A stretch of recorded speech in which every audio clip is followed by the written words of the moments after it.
Just right. don't call me late for dinner. All right, Josh. All right. 6 under par, 6th place. You struggled on hole 12 with a triple.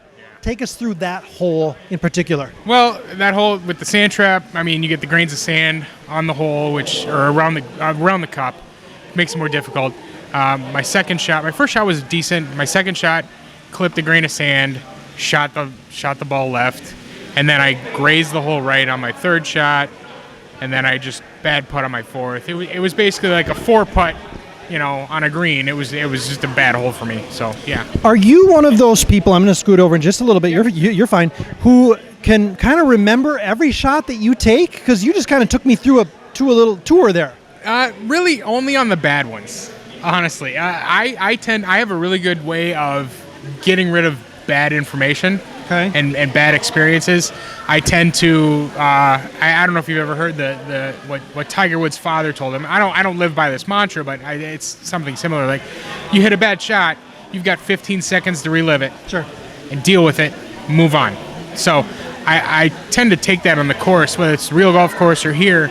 I go with that. So I put it out of my mind. So that was just a tough hole, though. You had mentioned before we teed off tonight that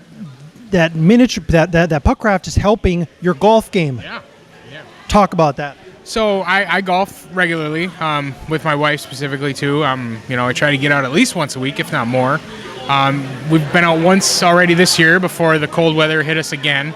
And I had my first round this year. I only putted. I think I had 33 putts, which is pretty good for 18 holes for me.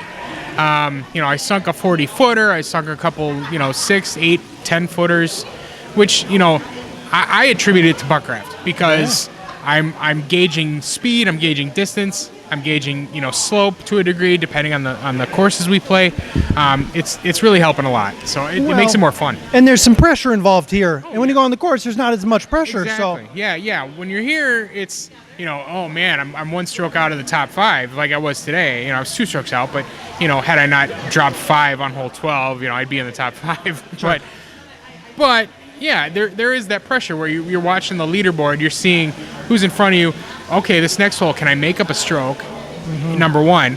If I do, where's it going to put me? If I lose a stroke, where am I going to go?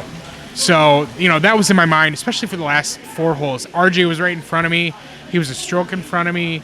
And then he aced 16, which was amazing. And he ended up going 2 strokes in front of me. And I basically had to go ace on 17, 18, just at a shot in the top 5. And it just didn't happen today. So yeah, and I think it's cool that we track top 5s. It gives some people who aren't necessarily, going for the win. Because Sean Brown was lapping the field. Well, I guess not with Matt. But, well, yeah.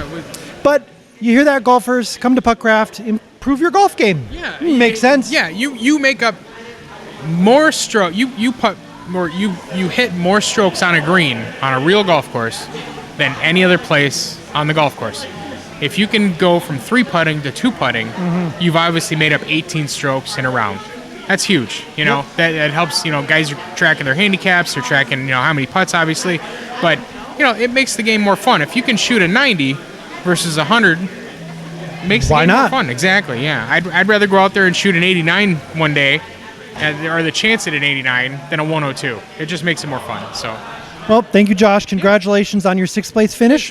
Have a good rest of your night. Thank you. You too. Yep.